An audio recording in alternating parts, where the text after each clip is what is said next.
오늘 우리에게 주신 하나님 말씀은 구약성경 느헤미야서 8장 1절에서 18절까지 말씀입니다. 구약성경 737쪽에 있습니다.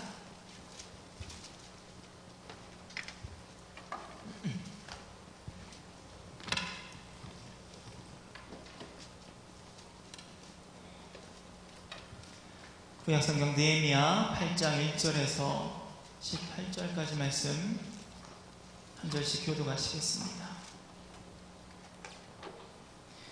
이스라엘 자손이 자기들의 성읍에 거주하였더니 일곱째 달에 이르러 모든 백성이 일제히 수문 앞 광장에 모여 학사 에스라에게 여호와께서 이스라엘에게 명령하신 모세의 율법책을 가져오기를 청하매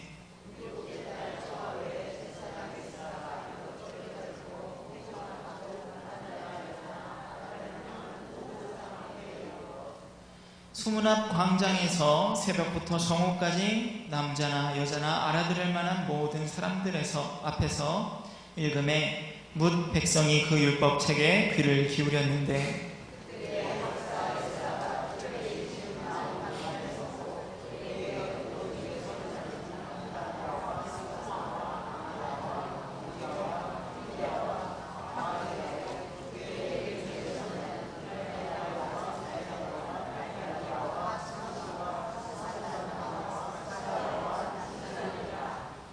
에스라가 모든 백성 위에 서서 그들 목전에 책을 펴니 책을 펼 때에 모든 백성이 일어서니라.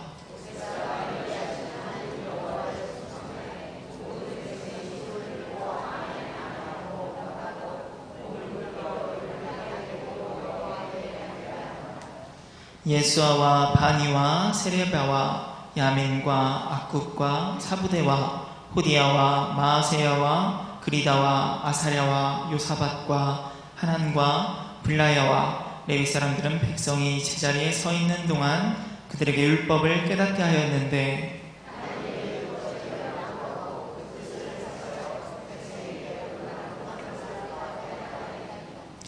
백성이 율법의 말씀을 듣고 다 우는지라. 총독 느헤미야와 제사장 겸 학사 에스라와 백성을 가르치는 레위 사람들이 모든 백성에게 이르기를 오늘은 너희 하나님 여호와의 성일이니 슬퍼하지 말며 울지 말라 하고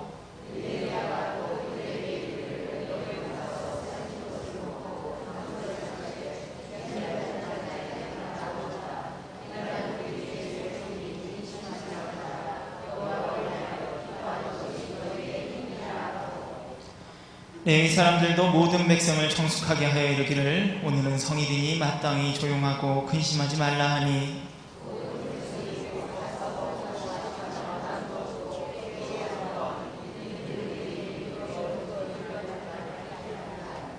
그 이튿날 뭇 백성의 족장들과 제사장들과 레위 사람들이 율법의 말씀을 밝히 알고자 하여 학사 에스라에게 모여서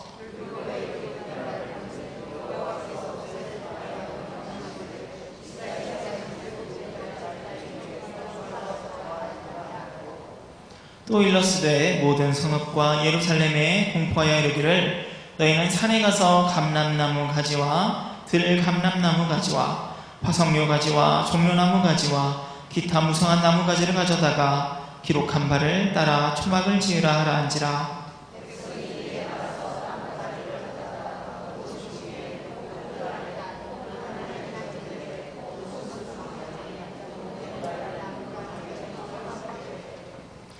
사로잡혔다가 돌아오는 회중이 다 초막을 짓고 그 안에서 거하니 눈의 아들 여호수아 때로부터 그날까지 이스라엘 자손이 이같이 행한 일이 없었으므로 이에 크게 기뻐하며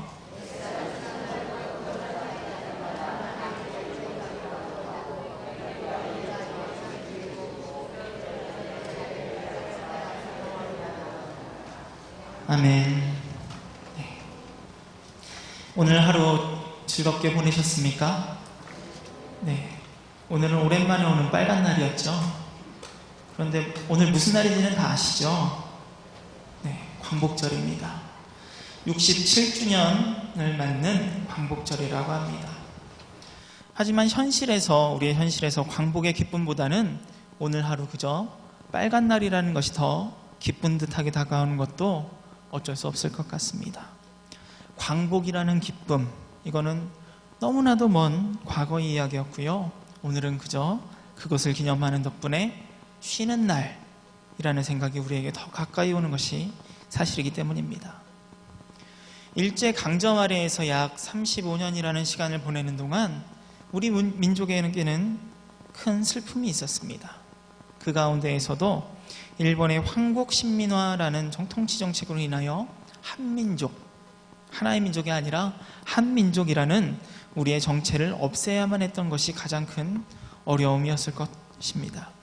우리는 이런 사람이다 라는 것, 무엇보다도 당연하게 여겨지게 되던 그 당연한 것을 포기해야만 되는 겁니다. 광복이라는 말은 빛을 다시 찾는다는 이야기죠. 낮이 되면 해가 뜨고 밤이 되면 달이 뜨는 당연한 이 빛들이 온전한 빛으로 다가올 수 없었고, 일제치하에서 벗어나서야 진정한 빛으로 다가왔다는 광복의 의미는 이러한 것일 겁니다. 너무나도 자연스럽게 쓰던 우리의 글과 말, 서로가 서로를 부르던 예쁜 우리말 이름들을 일제치하에서는 쓸 수 없었다는 이야기예요. 그런 가운데에서 다시금 광복을 통해서 마음껏 사용할 수 있게 된 것이죠. 당연하다라고 여겨졌던 것, 그것에서 멀어져 있다가 다시금 그 당연한 것을 찾게 되었을 때에 우리의 그 마음은 참으로도 기쁘고 소중하기도 합니다. 때로 사람들은 이러한 기쁨을 위해서 여행이라는 선택을 요즘에는 하기도 합니다. 익숙한 것들로부터 벗어나서 조금은 어렵고 낯선 것을 만나면서 원래 있었던 것들의 소중함을 느끼기 위해서입니다. 집을 떠나서 잠시라도 여행을 다녀오신 분들은 알 겁니다. 집이 얼마나 좋은지, 그리고 우리에게 이미 있었던 것들, 그런 것들이 얼마나 소중한 것인지 말이죠. 그러나 이러한 것들도, 이러한 기쁨도 잠시입니다. 말씀드렸듯이 해방의 그날을 생생히 기억하는 분들은 지금 많이 계시지 않습니다. 2002년 월드컵 4강보다도 얼마 전에 있었던 런던 올림픽 축구 동메달보다도 더 큰 역사적인 이 해방이라는 사건은 그저 우리에게 하루 빨간 날의 기쁨으로 올 뿐입니다. 오늘 아침에 눈 뜨시면서 대한독립 만세 하면서 일어나신 분은 안 계시잖아요. 말씀 준비하시면서 저는 오늘 한번 해볼까 고민을 해봤는데 그저 다른 날과 다름없는 그냥 분주한 하루의 시작이었던 것 같습니다. 그저 시간이 지나면 모든 기억들은 점차로 사라지는 겁니다. 기쁘건 슬프건 감동적이건 아팠건 간에 기억은 사라지는 거죠. 모든 감정은 뒤로 한 채 이제 다시 어떻게 살아가야 하는지 고민하는 그 현실이 우리 앞에 기다리고 있기 때문입니다. 광복 이후에 우리나라도 광복의 기쁨은 뒤로 한 채 이제 우리의 힘으로 어떻게 살아가야 하는지를 고민하기 시작합니다. 광복을 위해서 애썼던 우리나라 독립진영은 좌익과 우익으로 갈리고 그들을 지원했던 동구권과 서구권들의 입김이 우리나라에 불어오기 시작합니다. 그런 역사적인 소용돌이로 인해서 우리 민족이 중심을 잡지 못하는 안타까운 상황이 일어나죠. 결국 열강들에게 둘러싸여 분단이라는 아픔이 다시 우리에게 오게 되고 6.25 전쟁을 거쳐 영구적인 분단의 상태로 들어서게 됩니다. 저는 때때로 한번 생각을 해봅니다. 해방 이후에 우리나라를 하나로 모을 수 있었던 무언가의 가치가 있었다라면 분단이라는 아픔으로 지금까지 이렇게 아파하지 않을 수도 있겠다라는 생각을 말이죠. 그것이 노래가 되었든 춤이 되었든 시가 되었든 간에 말이죠. 오늘 함께 읽은 말씀은 그런 물음에 좋은 모범이 되어준 본문입니다. 오늘 우리가 함께 읽은 본문 말씀은 이스라엘의 광복 이야기입니다. 이스라엘이 다윗과 솔로몬의 빛나던 전성기를 지나고 왕국이 남과 북으로 갈린 다음에 하나님과 점차 관계없는 나라로 살아가기 시작합니다. 조금씩 하나님을 멀리하던 그때에 이스라엘은 조금의 시간차를 두고 북이스라엘은 아수르에게, 남유다는 바벨론이라는 나라에게 멸망을 당하고 맙니다. 그저 나라가 망했다라고 하면 크게 가슴에 들어오지 않습니다만 구체적으로 성경을 살펴보면 얼마나 아픈 사건이 있었는지 모릅니다. 기원전 589년에 예루살렘은 바벨론 군대에 의해서 포위가 됩니다. 3년 5개월 동안에 예루살렘 성을 포위하게 되죠. 이스라엘 백성들은 비극적으로 몰락하기 시작합니다. 바벨론 사람들은 국도를 파괴하고요, 백성들을 유린하고 건물을 모두 불태우고 이스라엘 백성들의 자랑이었던 성벽을 헐어버립니다. 젖먹이들이 목말라서 혀가 입천장에 붙고 어린이들이 먹을 것을 달라고 해도 한술 떠주는 이가 없다라고 성경에는 기록되어 있고요, 자애로운 어머니들이 제 손으로 자식들을 삶아서 먹는다라는 기록까지도 있습니다. 젊은이와 늙은이가 길바닥에 쓰러지고 처녀와 청각이 칼에 맞아 넘어진다고 도주하다가 사로잡힌 시드기야 왕이 보는 앞에서 왕자들은 처형당하고 왕은 두 눈이 뽑혀서 쇠사슬에 묶인 채 바벨론으로 끌려가게 되는 것이 이스라엘이 망하는 모습을 보여주는 성경의 증언들입니다. 예루살렘의 함락과 성전의 파괴는 이스라엘의 삶을 근본적으로 바꿔놓게 됩니다. 예루살렘은 이스라엘의 정치적인 수도일 뿐만 아니라 이스라엘 백성들의 종교적, 신앙적인 삶의 뿌리가 되었기 때문이죠. 이들은 삶의 터전과 신앙의 전통을 상실한 채 다른 나라, 바벨론으로 끌려간 채 그곳에서 유배 생활을 시작해야만 했습니다. 예루살렘의 멸망 이후에 가장 중요한 외적인 변화 가운데 하나는 이스라엘 백성들의 이산입니다. 이산이라는 말은 뿔풀이 흩어졌다는 이야기죠. 흩어지면은 우리가 지금 함께 모여서 이렇게 예배 드릴 수가 없어요. 제사를 드리거나 함께 모여서 집회를 가질 수 없었다는 이야기입니다. 이스라엘 사람들은 잡혀가서 자신들의 처지 안에서 성전에서 드리는 예배가 불가능해졌다는 겁니다. 하나님에 대한 반성도 할 수 없었고요, 하나님을 찾기 위한 그 어떤 것도 할 수 없었다는 거예요. 그래서 성전 없이도 가능한 새로운 예배 형식과 공동체를 만들어내지 않으면 안 되었습니다. 그래서 점차 모이는 성전보다는 하나님의 말씀, 율법을 중시하는 경향으로 바뀌어 갔다는 거죠. 장소가 문제가 아니라 떨어져 있더라도 그들을 하나로 묶어줄 수 있는 말씀에 무게중심을 두기 시작했다는 겁니다. 우리가 보고 있는 구약 성경의 대부분은 이때 기록되었다고 합니다. 성경이 이 시기에 집대성된 것은 결코 우연이 아닙니다.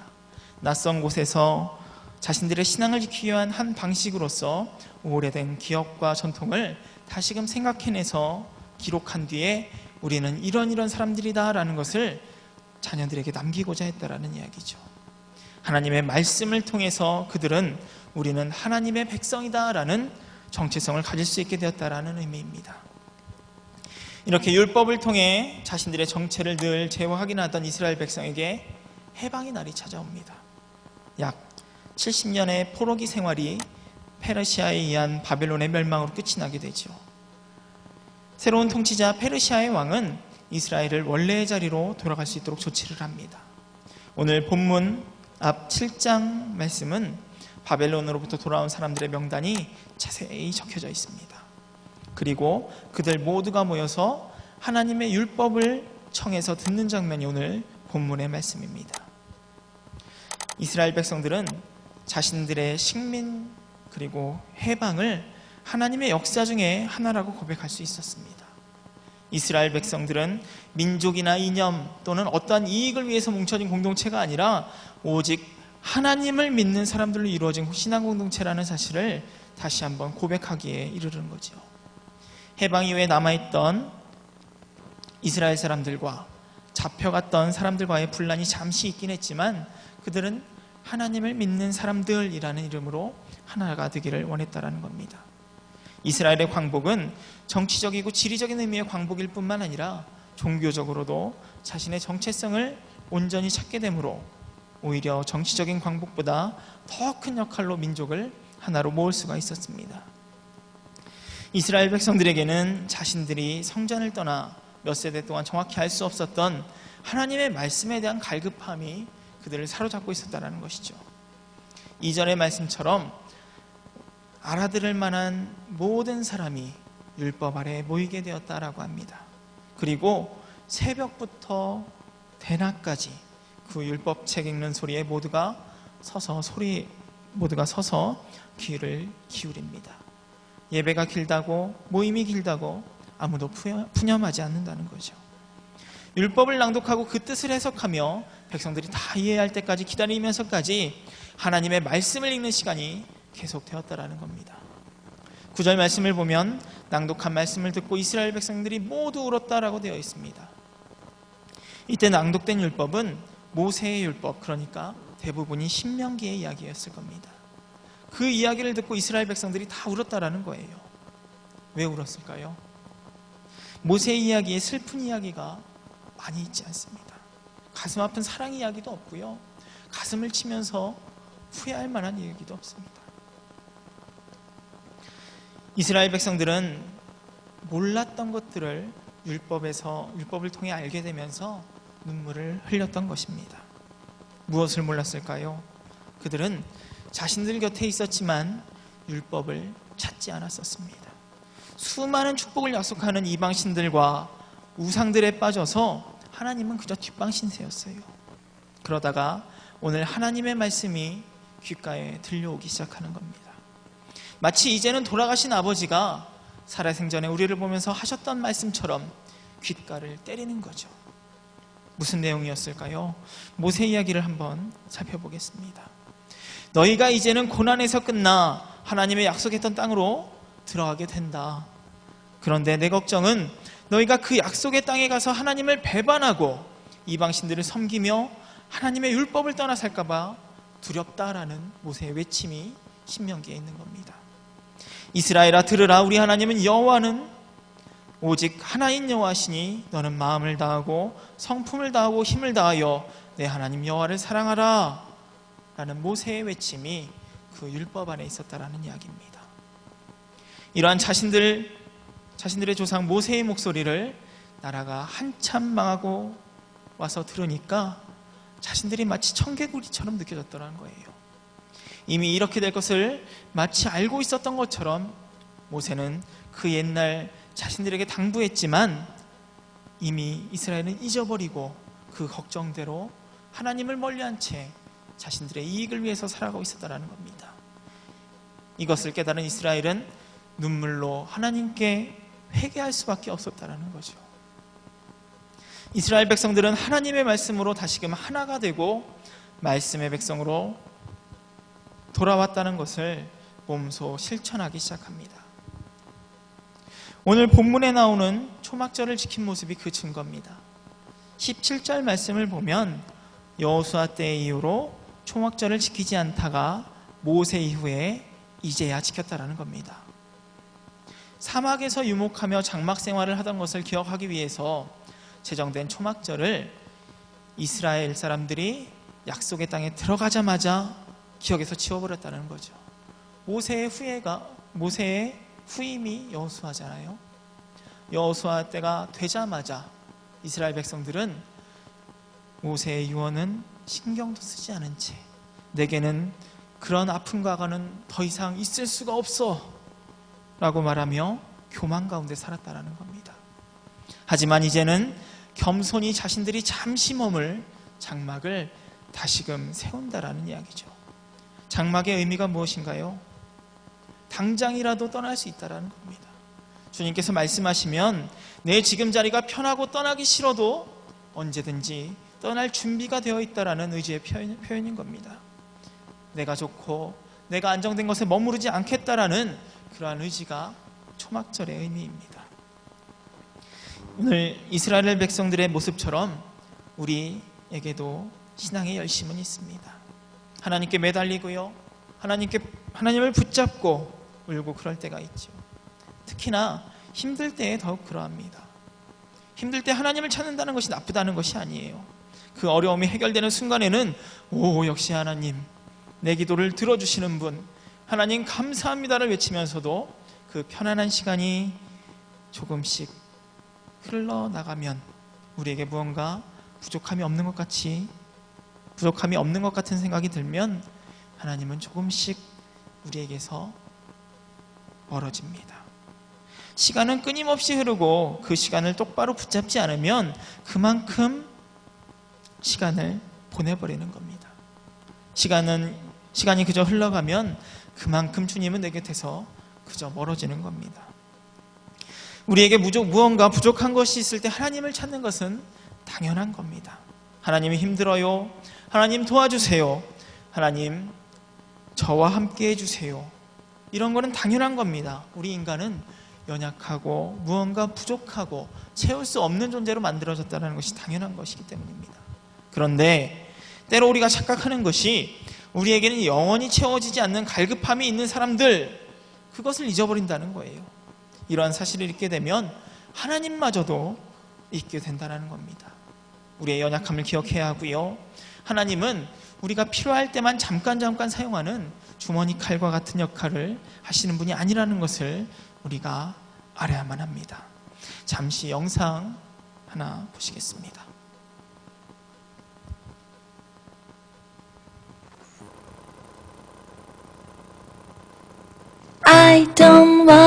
사장님과의 거리,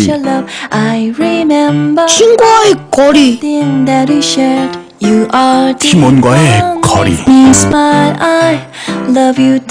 아빠와의 거리, 선임과의 거리. 함께 응원하면 우리 사이 0m 아는 만큼 가까워집니다. 포스코. 네, 올림픽 내내 경기는 제가 잘 못 보고요. 잠깐 하는 광고만 봤었는데 우연히 이 광고가 눈에 들어왔습니다. 포스코라는 기업에서 소통이라는 것을 주제로 계속해서 광고 캠페인을 하고 있는데 그 가운데 올림픽 버전이 지금 보신 광고입니다. 다른 광고들도 많이 있지만 대부분의 내용이 크게 다르지는 않아요. 주된 내용은 사람과 사람 사이에는 벽이 있는데 서로를 조금 더 알게 되면 가까워진다는 내용입니다. 오늘 본 광고에서 선임과의 거리, 아빠와의 거리, 이웃 간의 거리들이 나옵니다. 과연 우리 자신과 하나님과의 거리는 얼마나 될까요? 하나님을 알게 되는 만큼 가까워집니다. 사람과 사람도 그렇지만 정말로 하나님과의 나와의 관계도 알아야지만 가까워질 수 있다는 겁니다. 오늘 말씀에서 이스라엘 백성들이 가까이 있었지만 알려고 하지 않아서 하나님의 말씀을 새로이 듣고 그때서야 회개했던 것처럼 우리에게도 하나님을 알려고자 하는 노력이 필요하다는 겁니다. 마치 연애처럼 말이죠. 다들 연애 해보셨잖아요. 한눈에 그냥 뿅 반해서 손잡으면 결혼하고 그런 거지 않습니까? 그런데 그 열정은 사라지고 마는 거예요. 가끔을 보면 저 인간이 왜 저러고 사나 그런 생각이 들 때도 있을 겁니다. 하지만 우리에게 사랑의 열정이 사라진다고 해서 갑자기 헤어지고 결혼했다가 이혼하고 그러지는 않습니다. 시간이 지날수록 서로에 대해서 더 잘 알기 때문이죠. 물론 안다고 해서 그 상대방이 변하지는 않습니다. 남편은 집에만 들어오면 양말이고 속옷이고 뒤집어서 던져놓는 것이 일상입니다. 결혼한 순간부터 애를 몇 낳고 살 때까지 귀에 못이 박혀라 이야기해도 변하지 않습니다. 말할 때뿐이죠. 그러나 그래 저 인간은 저런 인간이니까 하고 그러한 현실을 알게 되면 상대방이 변하는 게 아니라 내가 변한다는 겁니다. 묵묵히 냄새나는 양말 다시 뒤집어서 세탁기에 넣고 그렇게 살아가면서 알고 인내하는 것, 그것마저도 참고 살아가는 것, 그것이 우리의 지금을 살아가게 하는 방법입니다. 아는 만큼 가까워지고요. 가까워지면 바뀌게 됩니다. 알게 되면은 우리가 무엇을 바꾸는 것이 아니라 바뀌게 되는 거예요.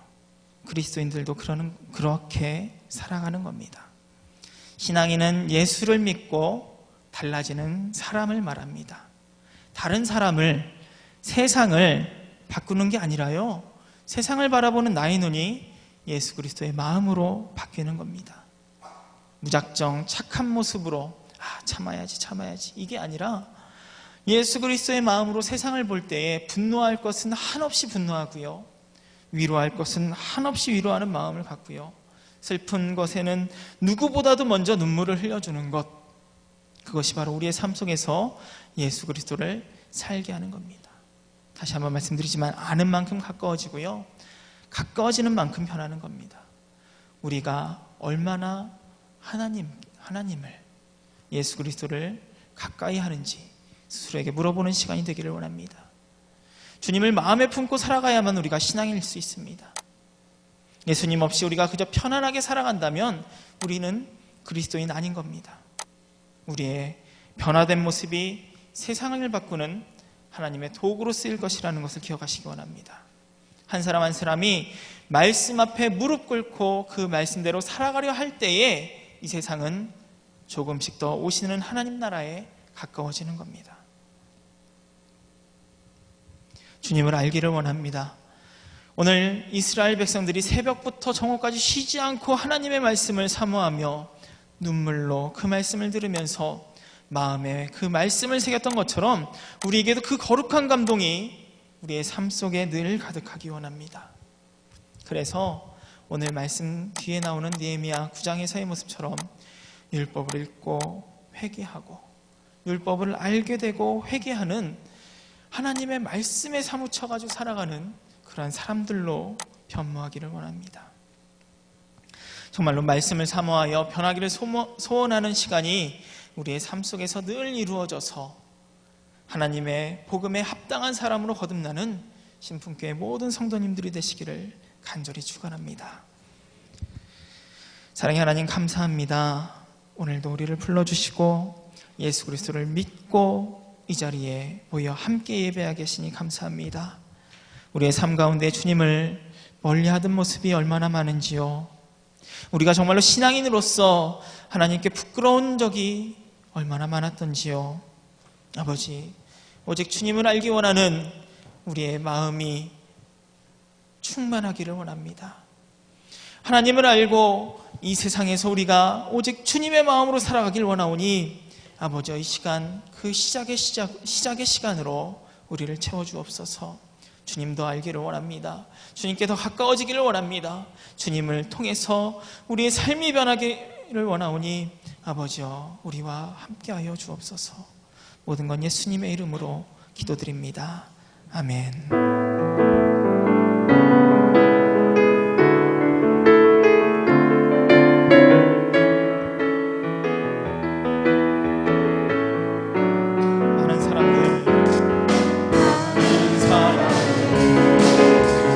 진리를 모른 채 주님 곁을 떠나갔지만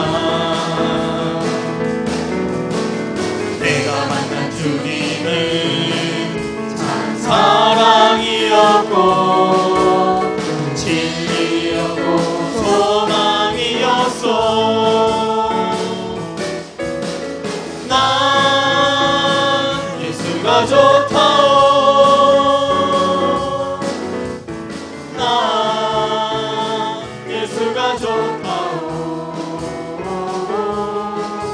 주를 사랑한다던 베드로 고백처럼 난 예수를 사랑한다오. 무거운 짐진 자 다 내게로 오라. 내가 너를 지혜하리라. 이 길만이 생명의 길, 참 복된 길이라. 항상 내게 들려주셨소. 난 예수가 좋다오. 난 예수가 좋다오. 주를 사랑한다던 베드로 고백처럼 난 예수를 사랑한다오. 그대가 많이 참된 행복을 찾거든